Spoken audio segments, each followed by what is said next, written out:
This is the last AI company that I want on the show. It's very difficult to find cool AI companies doing shit that is exciting anymore. AI is not the moat. The moat is your data. They're still running plays from the 70s and 80s in a 2026 kind of, world where consumers expect better. Of course. And so that's where we come in to help. Nothing is more annoying than calling into your bank or your insurance company and having to wait an hour. We're not selling software or selling technology. We're trying to solve problems alongside these guys. My CEO just slapped me in the face in a meeting and said that we need to move into the 21st century. The more shit it has to integrate with, the more we need to learn stuff, the more that they have to do any kind of lifting. Anyone can go build an agent. Anyone can. I just literally wrote a book and published it 2 weeks ago on how to get business from ChatGPT. There's 3 buckets you're going to fall into. Yes, we've been talking about this and we fucking need this right now. This would be a nice to have, but not immediately. Welcome to the Funded Now What podcast with your host, Andrew Lee Miller, brought to you by Growth Experts. You're in store for a chat about funding, marketing, startups, and all things growth.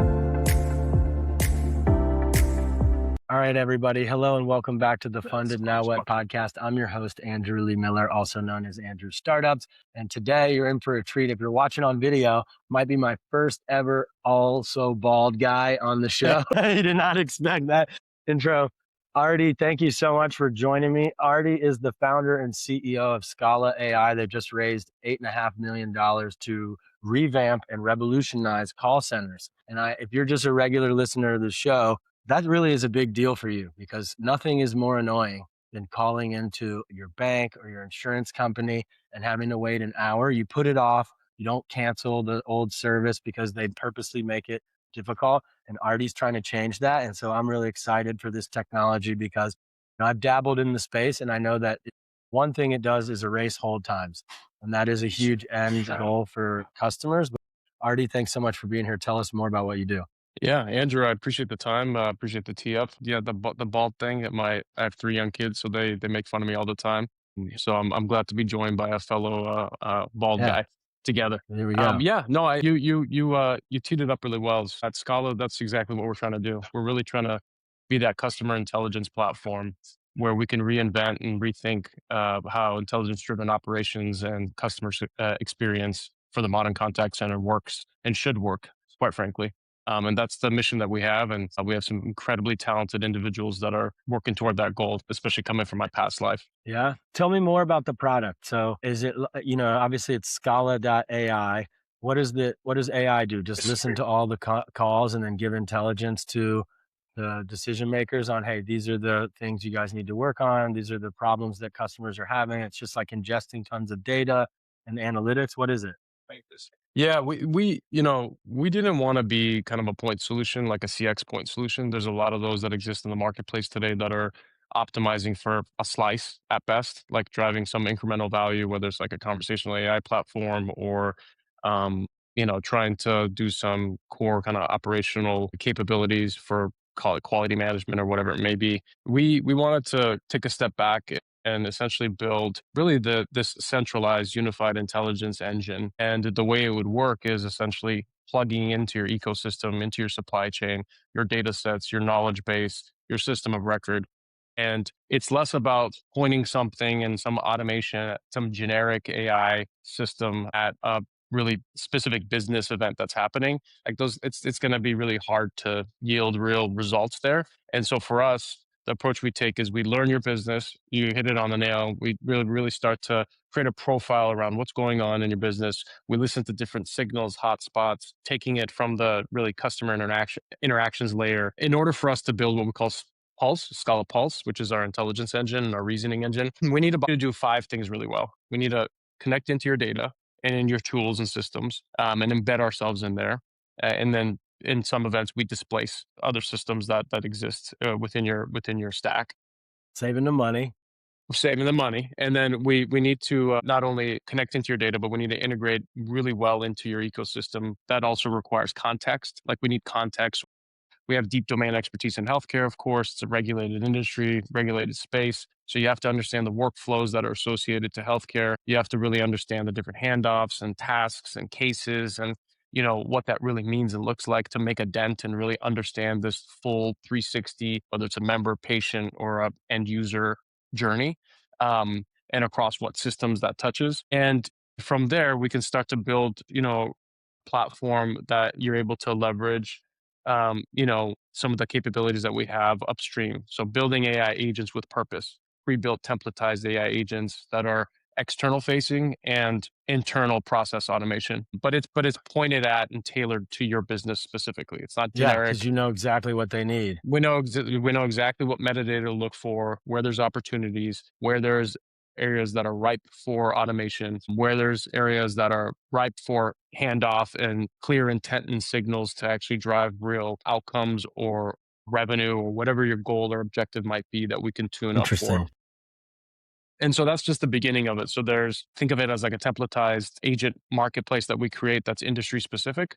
And then from there, the most valuable thing that we do is what we call our insights and recommendations engine. Yeah, of course. So we're able to surface up, here's what's going on across your business intraday, throughout the weeks. Here's the topics, themes, the Leakage. hotspots this is exactly, whether it's like, hey, you need to train your human agents better, or here's opportunities where you can automate and take action based off of these insights, to, hey, you have staffing issues and you're understaffed, overstaffed, or here's opportunities to where your claims data or your other information that we're processing, seeing is going to lead to some event that you can get ahead of. So for us, Andrew, it was like, this was all the stuff we wanted at the company that I was at prior at Accolade, and we built parts and pieces of this. But it's really using the moat, which is your data, not AI. AI is not the moat. The moat is your data, and then how you package Absolutely. it in a way that can be meaningful, impactful. And then outside of that, we have some really powerful capabilities around what's called performance intelligence, which is like really measuring, monitoring all your interactions, your people, this hybrid workforce of AI agents and human agents together, and getting the best Yeah. of both of those in Wow. performance. So it's a long-winded answer. It is Andrew, a I apologize. long-winded thing, Yeah, which yeah.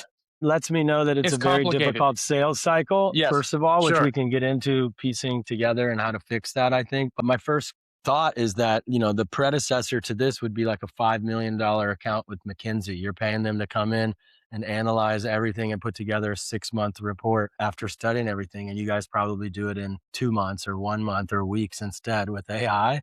But yeah, is that similar? I mean, like, how before AI, before you came along, how would, let's say I run a massive call center for Verizon or something, which is, by the way, the bane of my existence. But that's the one that comes to mind when I think of bad call center.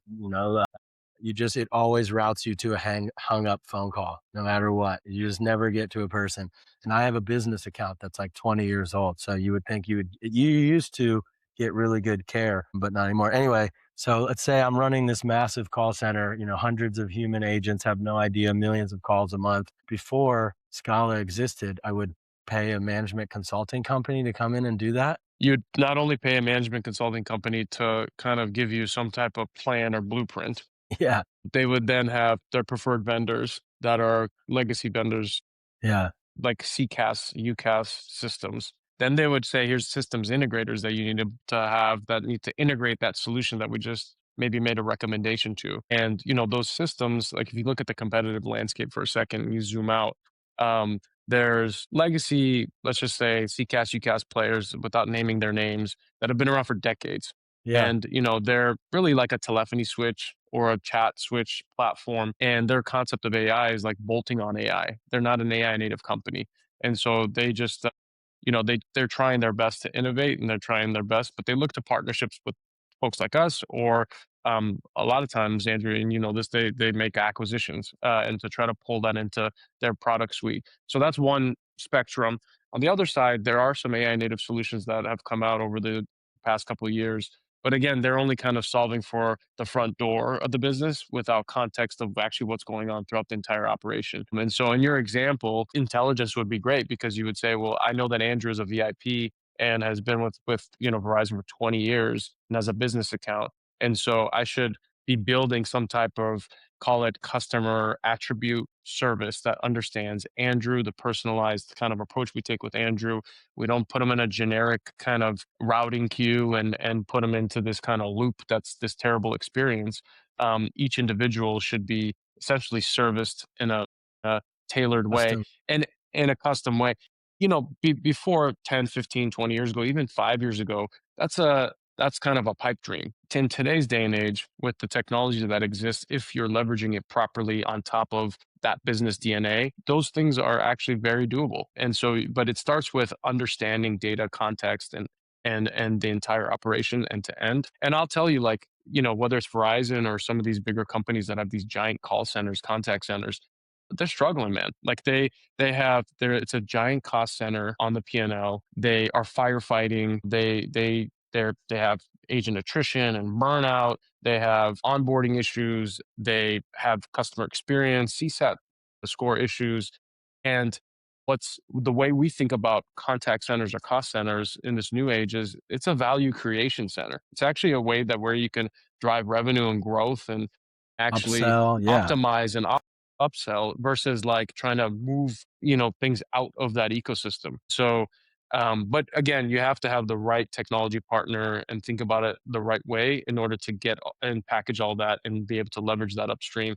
Yeah, I mean, to your point, even today, these are outdated systems, dated Yeah. service delivery models. They're still running plays from the 70s and 80s in a 2026 kind of world where consumers expect better. Of course. And so that's where we come in to Get it. help. It makes sense now why you raise so much money too, because it does, take a lot to build that. But also, I think probably the sales cycles are really long. How long is it taking you to close a customer right now? Yeah, that's a good question, man. And I was actually going to pick your brain on this, given your background. Let's do it. There's, as of right now, as of April 28th, coming out of stealth a couple of months ago, we don't have hard positions on like market segments, and we're just making sure whether an enterprise client to a strategic or jumbo client, obviously those are going to have different sales cycles. With a much bigger client, procurement's different, going through the pricing proposals and better understanding kind of their use cases. There's just a bigger company, so there's more players that need to get involved and different kind of levels of, let's just say, bureaucracy. But you'd be surprised. I mean, some folks we talk to, it's weeks, man. It's pretty quick because they have a burning need and a pain. Yeah. And we come in and we're a solution for them. And more importantly, we're a partner to them. We're not selling software or selling technology. We're trying to solve problems alongside these guys. And so they feel that, they see that, and so we're able to move pretty quickly. With others, it's just making sure you get through some of those layers of bureaucracy, and you have a lot of different hands that are involved.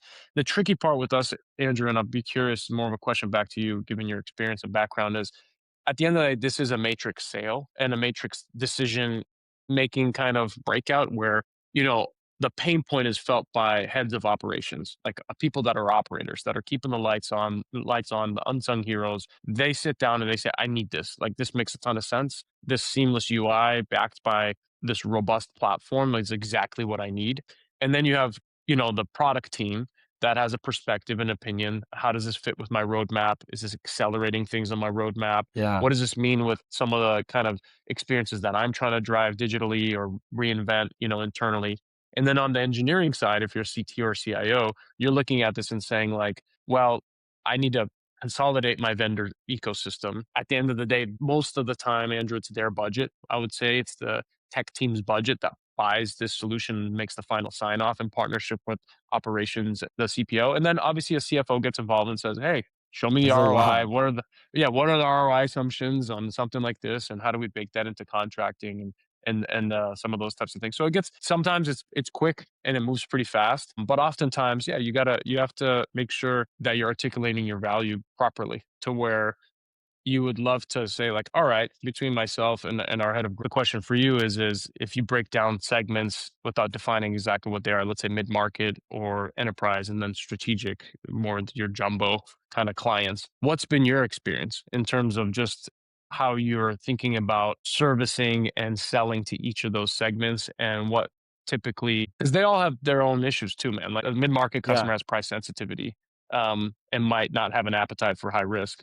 But you know what? So like, but anyways, I would love to know Yeah. your perspective. Yeah, so it differs based on industry, but when I hear everything that you're saying, I think of other enterprise like focused clients, even for the small, it's because you're so integrated and it takes so many different people to make the decision. I consider it like selling an enterprise deal. It's a sales led thing. You know, marketing is important, but marketing alone is not going to close the deal. It's not self-service. And so that's really important to understand. And from a sales perspective, what I see is leading early days with partnerships, like people that can make intros, they're selling something else to the company that helps accelerate any kind of deal. The second thing is smaller companies usually do make moves faster. So getting some logos, getting some case studies from smaller companies, testimonials from smaller companies helps then make the larger companies make the move. I mean, if I'm a big call center, I don't want to give you access to all of our data if you're the first company to do it. Maybe you get hacked, maybe you shut down. Definitely the fundraise adds a validation, but not so much to like non-tech companies. They really don't care as much about that. If they Google you and they see some Forbes articles and stuff, that really helps. The last thing I'll say is, you know, it's really just a numbers game. Like you said, some people are having the conversation about the problems that you solve right now when you reach out. So if we reach out to everybody or a large amount of people, it's going to be the right time for some people. It's going to be almost the right time. We'll hold off. We'll talk in 6 months. Or it's we're not interested, but we'll follow you and then we'll see your content and the case studies as shit's happening. So I always you start by first finalizing the marketing foundation. So I think, you know, being a .ai company and then telling me it's not actually the AI that is the big selling point is a disconnect.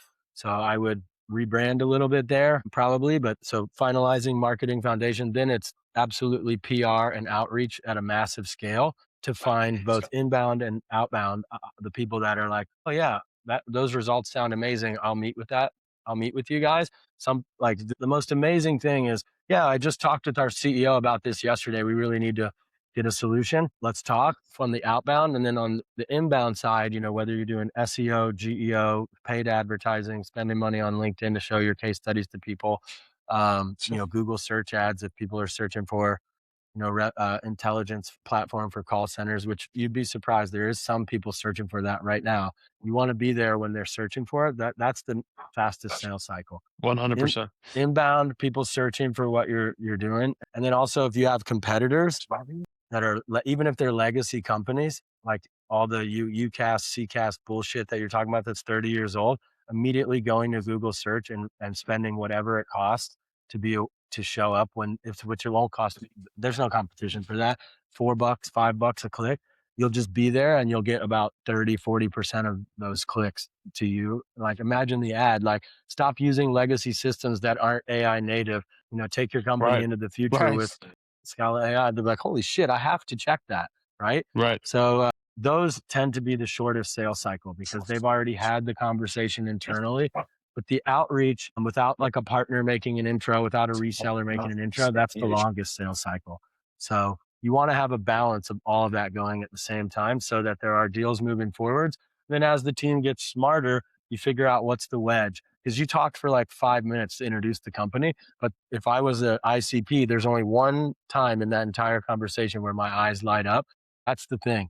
And usually if you haven't figured that out already, we make a bunch of landing pages, like 5 versions, and then we run ads to our ICP, display ads, not search. So display ads on Google Display Network or Meta or LinkedIn, targeting people, and whichever value prop, results oriented text has the best conversion rate to book a meeting or lead gen, then you know, okay, this is the thing that we have to harp on the most. This is what to run with. Yep. That's going to speed up the sales cycle as well. No, that's super valuable. We talk about this stuff all the time, Andrew, full transparency. And what's tricky is like in my past life, I spent 10 years at a company called Accolade. And one of the things that we did is we were like inventing a new category in healthcare, which was advocacy and navigation at that point, which like didn't catch on to people right away. And it took some time. Well, over the years, we went from a few customers to thousands of customers, 10 million in ARR to $500 million in ARR, did the whole kind of private to public thing. So it was it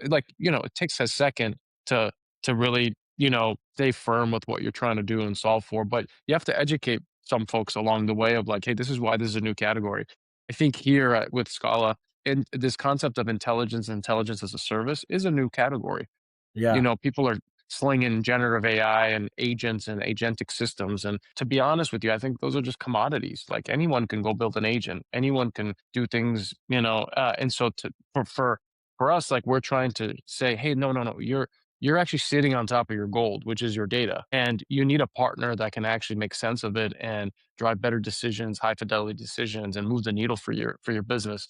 And but to your point, Andrew, like that, yeah, it's not a clean 10-second, 20-second pitch. And that's something that we're constantly thinking Yeah. about and refining and getting better at. And I will tell you, some of the things that you said that's like super valuable that I'm excited to talk with our team about is, this, with our product suite and how we're talking about value, like we always toggle between like, all right, there's a lot of hype and noise in the marketplace around AI, and everybody is everybody's an AI company at this point of the game. Even, they just act like they are. And we've been intentional to say, like, yeah, we have robust technology. Of course, we're AI native. The architecture to the experience, to how it's powered, and how we're, actually building out our intelligence engine and layer.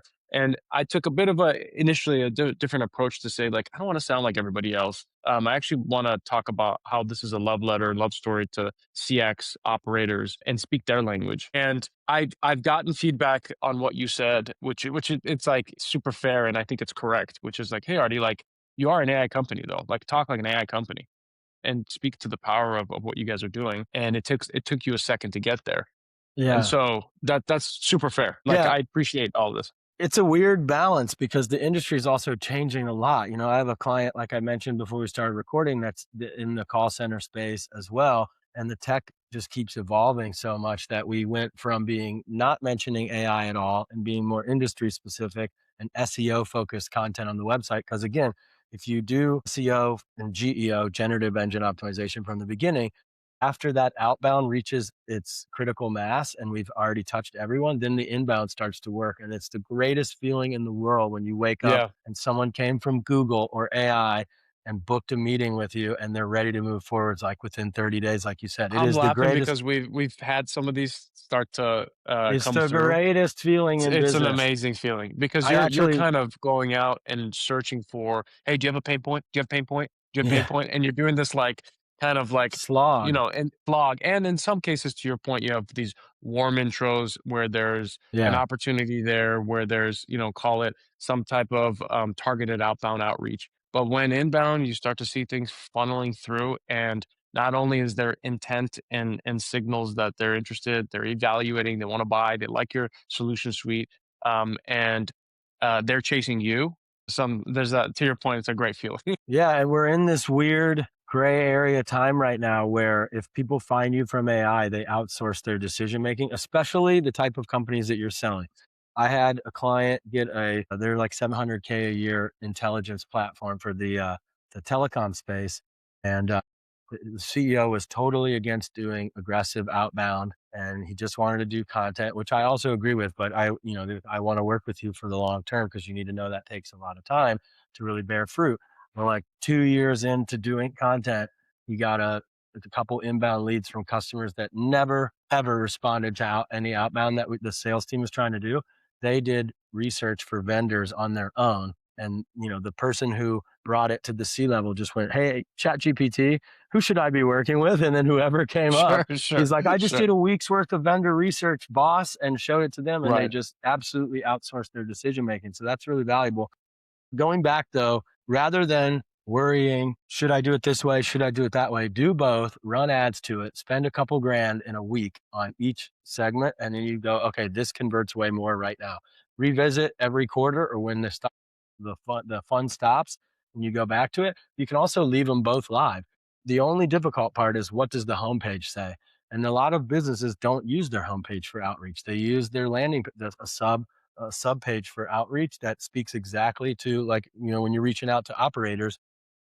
The last guest I had on the show uses AI to customize the website based on the person who's visiting the site in real time. But Mm, he's focused on e-commerce, not really interesting. B2B SaaS Yeah. very much. Right. But that's the future. I don't know how, and I tried to grill him on the show about how that affects SEO, because in my opinion, I want to do the hard work of making 100 different sub pages from the beginning because they all bring in traffic. Sure. Then when Ned or Eric Smith or whatever you said is doing the outreach, they go, okay, I'm reaching out to call center operator guy like that's in the trenches. Let me use this landing page that has that language on it. And then if I'm reaching out to the CEO, it's about revenue savings and moving faster. Like I worry about calling it intelligence as a service or anything like that, because what I notice in high level, expensive B2B SaaS, there's like three buckets, and you want to be in one bucket. It's this would be cool, but down the line, yeah, we need this, but it's not necessary immediately right now. And fuck, we need this immediately.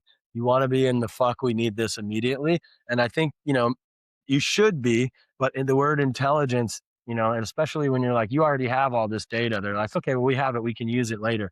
It needs to be more imperative. Like you are you're leaving massive amounts of revenue on the table. You are screwing up, and you need to have a case study that shows a crazy result to back up the fact that they just need intelligence, because they feel intelligent already. I don't know if that's the best wording there. I think that, it's, I think honing in on it. I appreciate that feedback. I mean, I think to what you're also highlighting is that concept of that word can be abstract and could mean like Yeah. kind of there's ambiguity there. And Yes. so if you break it down and say, hey, here's exactly what it drives and here's exactly what it moves, X to Y for your business, that becomes more impactful because it's tangible versus something that's maybe a little bit kind of broader. And harder to understand. You took 5 minutes to explain it to somebody. You got to be able to get, not putting you down at all. That's very Yeah, common. no, I appreciate It's this, a man. Yeah. technical thing. And if it was easy, then other people would do it. And you wouldn't be able to raise almost $10 million for a seed round, which is really awesome. And congratulations on that. It's because it is such a crazy detailed product and multi-layered, right? You're doing the intelligence, then you're building the agents customized.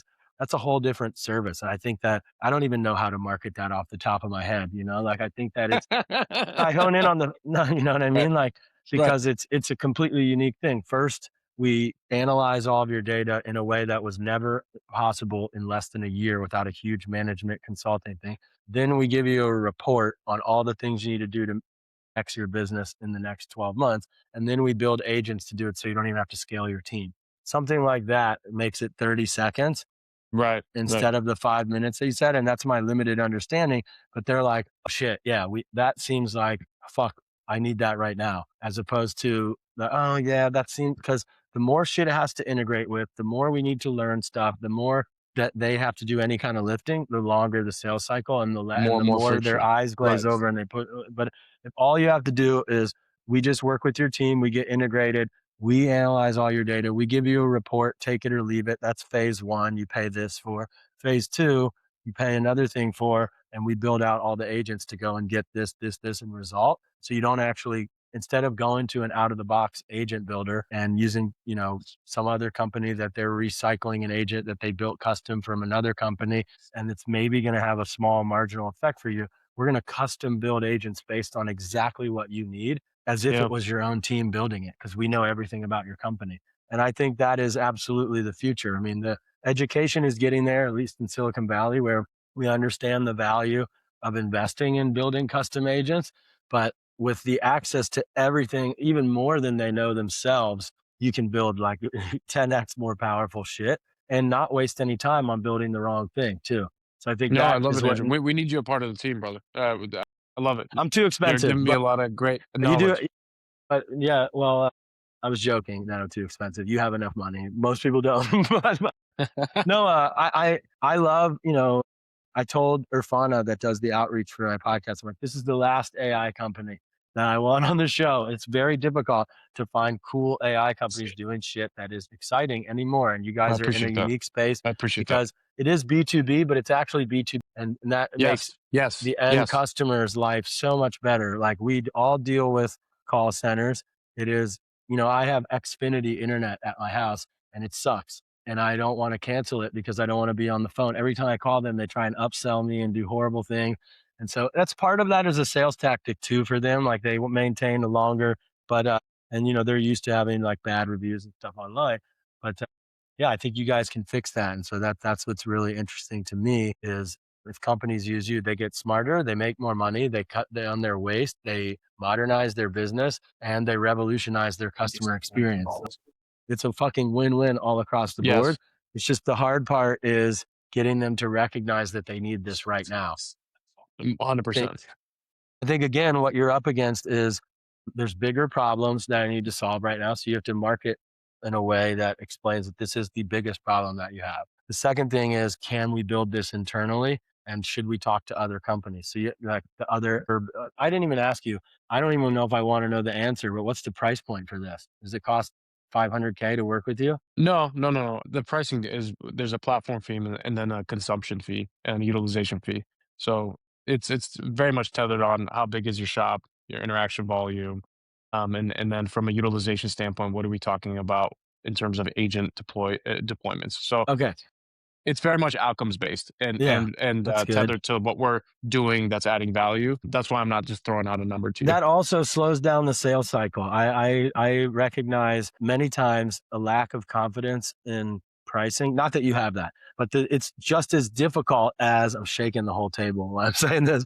It's just as difficult as explaining the multi-layered process. And the more we can simplify it, the more we can make it an easy decision for them, as opposed to it's outcome based or it's based on how many calls your call center is getting. Then they're like, oh, if our business grows, does it get more expensive? So I see over and over again pricing being one of the most difficult things for early An stage obstacle, right? companies. Yeah, an obstacle too. But so are you comfortable to just say like an average LTV right now? Yeah, I mean, depending on the segment, it can range anywhere from 150 all the way to There we 500 go. plus. I Yeah, was close. I was close. So I yeah, see it. And I think that's right too, because if it was 20K, they'd be like, it's not a thing we really need right now. But the opposition that you're up against is like $3 million. And now McKinsey and BCG, they're all the people are getting caught using Chat GPT for stuff anyway. So I think that that's a good thing for you, but it definitely has to cost a lot for the results that you're driving. I mean, the ROI is in the first year, or if not first few months. So for sure, for sure. Yeah, no, I appreciate that that's feedback as sick. well. It's funny, Andrew. I see a lot of I talked to a lot of different leaders of companies, and they're just throwing so much money at these like enterprise Claude or OpenAI types of co-work or Cloud Yeah. co-work or whatever it may be. And one, in a way, it's exciting because everybody has like a superpower that they can be more efficient and have some level of activity where they're kind of upskilling themselves. But in the other sense, it's never been easier, the barrier of like building 0 to 10%. It's that 10 to 100% where it's like enterprise grade, where you're actually doing something with high value, high fidelity, with security, with compliance in mind. That's actually, moving the needle. Like that's where the hard part comes in. The zero Yeah. to 10% of being able to maybe upload some documents and interface with it on a chat GPT like experience. That's cool. That's awesome. But also it could create a bunch of inconsistencies, siloed shadow AI throughout the organization. You're not really solving like macro problems for the company. You're maybe making Ardie or Andrew a little bit more productive for their own workflow for that individual employee. And those things are costly, man. Like those things are pretty Yeah. costly. Yeah. And I know. I so see it. it's a tricky balance of adopting and utilizing AI and then AI efficacy and actually like driving quality and results for your business. Yeah. But good news is people are leaning in and understanding that that's what it Yeah. takes now. That's what they need to do. Totally. Like I said, there's 3 buckets you're going to fall into. Yes, we've been talking about this and we fucking need this right now. Yeah, this would be a nice to have, but not immediately. And we don't need this. And those last 2 are going to come around sooner or later. So that's why marketing is important. You don't just do sales outreach and stuff. You have to do marketing. You have to do SEO content. You have to get on podcasts. You have to be the loudest voice in intelligence for call centers and CX revolutionization, because eventually when they go, no, but seriously, you should be speaking at conferences. You should be getting on more targeted podcasts than this. My team reached out, by the way. He did not reach out. So, you should have your We team appreciate it. reaching out to get you on the right podcast so that when someone talks to AI to ask for what vendors, my CEO just slapped me in the face in a meeting and said that we need to move into the 21st vendors should I be talking to ingest our data and revolutionize our processes. Well, let And me then, ask you this because I get a sure. free session to pick your brain. Yeah, you do. And hopefully it doesn't come with a big invoice of a bill. No, not at all.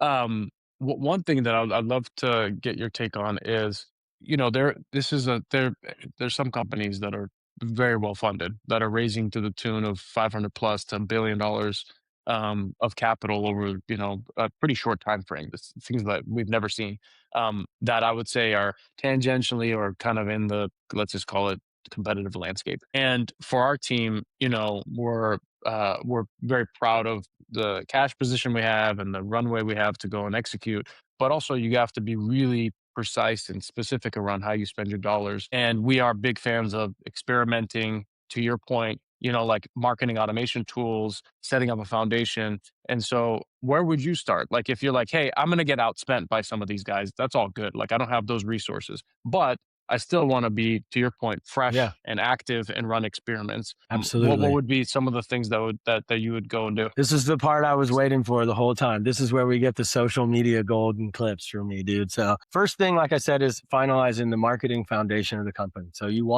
I want to get away from being a .ai company. It's not Scala.com. It should be ScalaCX.com probably, which is $10 if it's not already available. And so I want to have a keyword in there. Eventually, when you're a $1 billion company, you can have Scala.com, but you don't need it right now. So that's only one part of finalizing the marketing foundation. There's messaging, there's website, there's conversion rate optimization. I want to focus on our search marketing, create all of the pages for the website that we need for different use cases, different features, different industries that we work with, even the solutions and different problems that we solve. We create all of those different keyword dense pages because they bring in inbound traffic and high converting leads. And then, like I said, the sales team can also use that for outreach, and it just has a 2-3x more higher conversion rate.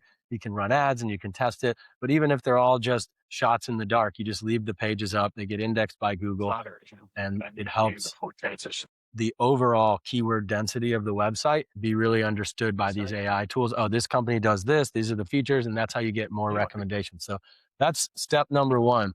So the second step is I want to launch full scale outreach. And I guess the last part of that last step was all the blog posts. Top ways to do this, top ways call centers can do, top intelligence platforms, like the top and how to listicles, how to articles. We write like 30 or 40 of those blogs and we just set and forget. Then the website is done. With the outreach, you want to dominate LinkedIn. So we want CEO and the company page to be creating content every day on LinkedIn. It doesn't take any fucking time anymore with AI. We don't copy paste anything from AI. We have to rework it, but it's a once a month, 1 hour, 2 hours a month for your marketing team to do that. And for the company, it's really just about what customers are saying about the product, different feature stuff, like how we work, what we do. You have such a detailed process. You could make 6 months of content just off of all the different cool stuff that you do, the data. You can anonymize reports off client data and no one will ever know it was their data. Like one client did this, one client did that, and it doesn't say their name. And I think you're legally fine to do that. So you have infinite amounts of social media content for the business, and that grows a LinkedIn following. But the more reason that's more important is when we do outreach from your account on LinkedIn, when we do ads as a company, people usually just follow or accept the thing and don't move forwards with booking a meeting right away. Then they see that organic content. On the founder side, we normally want to make more like, I'm seeing this is the problem, the vision stuff.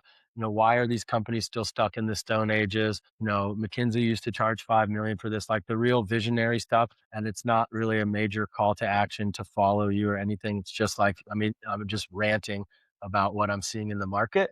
And then people, the way the algorithm works on all social media, they're all copying off of Meta for this and Instagram, is when you add someone, they see your content the most first. So when they accept your addition, they start seeing your shit on a regular basis. And then they move forwards from, MQL to SQL or vice versa. I can't remember which is which off the top of my head. So down the funnel based on seeing your stuff, they're like selling themselves. You're also sharing the podcast that you get on, this conference speaking gigs, the reports you're putting out to the media based on your own company data that you're getting, which you should definitely do. And so LinkedIn is a mixture of that, a little bit of ad stuff, and then you're dominating LinkedIn and you're the loudest voice on bringing the CX operator space into the future. Then you get those speaking gigs. You get, proof is in the pudding. I get an invite to go speak at a different country every month just from the LinkedIn shit and this podcast. And The next one I'm going to is Barbados, and then Japan in the summer. And so it really does work. I mean, marketing is the least in demand thing. There's a million other marketers. So for you, you'll be the loudest voice in this tiny space, and then you don't have to pay for those conferences and speaking gigs. So there's a lot of halo effect for that. While the outreach and the inbound is running, I think PR is also the third biggest thing there to focus on. That helps validate the company, helps add links that are linking in from industry specific sources. So, like CX Weekly magazine, I just made it up. You want niche PR. You don't care about Forbes or TechCrunch or anything covering you. You already got a lot of those links from the fundraise. You want niche media so that when an operator gets an outreach message from you, they Google you and they go, oh, fuck, he's been interviewed by CX Operator Monthly or whatever. Oh, shit, I really need to meet with him. Again, it's about moving you guys from this would be a nice to have, but not right now, to holy shit, we need this right now. And when they read an article, I find that they're really hyper sold, pre-sold before the meeting because they see that. So I think that's the blend. And obviously there's micro tasks inside all of those things that, but that's the playbook. And then as things start to work, the company gets smarter. And that's when I start spending money on stuff like, dominating, paying for PR, running more ads on LinkedIn, paying for Google search ads, paying partners a really fat, growing the sales team. You scale up what's working then. Does that make sense? Yeah, no, I love that. That was super thorough. Yeah, I'm glad this is recorded so that we could actually pull this absolutely. and break that down, because I think there's parts and pieces of that we've established, but I love how you kind of broke it down systematically. And then what I'm hearing from you is like, hey man, like you got to be active. It's about activity, targeted activity, Yeah, and what sticks and what works. You just go and fund that and you hypercharge that. I love the niche kind of call outs of like, hey, you're targeting CX folks and operators. Go find them where they are most. exactly. And so that's where you need to be. Yeah, that makes a lot of Yeah. sense, man. Great. And yeah, that I find reduces the fail rate of startups about 50% when you follow that playbook, as opposed to leaning heavily on sales and just running ads from the beginning, because sales is hard when people Google you, which is what they do. Literally everyone asks AI now. I just got outreach from this company. What can you tell them about me? Oh, there's not much content online. Looks like they recently Right. raised money. They're like, as opposed to they Google you or they ask AI, and it's like, do this after the call. Ask AI about growth experts, and you'll see a shit ton of content out there, because we've been actively doing that for 10 years, more for SEO until GEO came around. I just literally wrote a book and published it 2 weeks ago on how to get business from ChatGPT, because when I published it, Claude was not number one, but we might need to change that. But my point is doing it the hard way is really the right way, and getting all that content actually closes more deals, increases the speed and velocity of closing the sales cycle faster. So it's imperative to do that alongside. My favorite client right now, I think I talked about it recently. We met at the poker table in San Francisco. There's like these amazing poker nights going on. It's all like funded founders and people that are overworked. They need to like not think about work, even though they're all like investing in each other and like raising money at the table. But he was like, oh no, we don't need any marketing. We have $10 million in the pipeline. And I was like, yeah, but have you closed anything? And he's like, well, no. I'm like, yeah, because that's marketing. You need Right. marketing to Right. Right. actually influence them to close, to educate them. You can't just keep following up month after month and then pushing them. Follow-ups are important, but they need to be able to Google you and sell themselves. And that's what I think good marketing does. So they need to go hand in hand. And that's my whole sales pitch is don't rush into hiring full-time marketing person, because we can figure this out as a consultant. Now, I think the future stack for seed stage is a junior marketer that's like a fresh graduate, literally so hungry, wants to work 60 hours a week, wants to learn everything about a company. A senior level marketer part-time that has all the experience, knows the best tools, cheat sheets, templates from their career, and then a fuck ton of AI in the middle to scale up. I mean, now we're using Claude Design to bust out those new pages for the website I was talking about, and we were using anti-gravity until a week ago. It's like it's changing that rapidly. With that stack, we were talking like 15K a month all in for the entire marketing function for a business, which might sound expensive to somebody else on here, but a full-time head of marketing is double that, just that. So I think that's the future. And then as the company grows, like I said, in that third stage, okay, it's now we know the marketing playbook. We know every channel that produces fruit. We know the talents we need to have in our CMO, our full-time marketer, to join.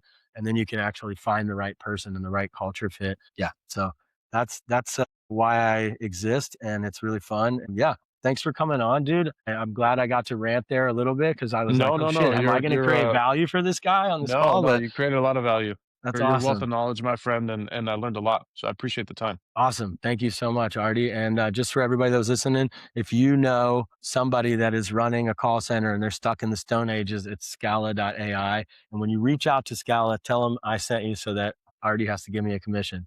Happy to. Thanks, happy brother. to. That has been another episode of the Funded Now What podcast with your host, Andrew Lee Miller, brought to you by Growth Experts. If you liked this episode, please subscribe. And if you really liked it, please share with other founders and entrepreneurs. Thanks, and we'll see you in the next episode.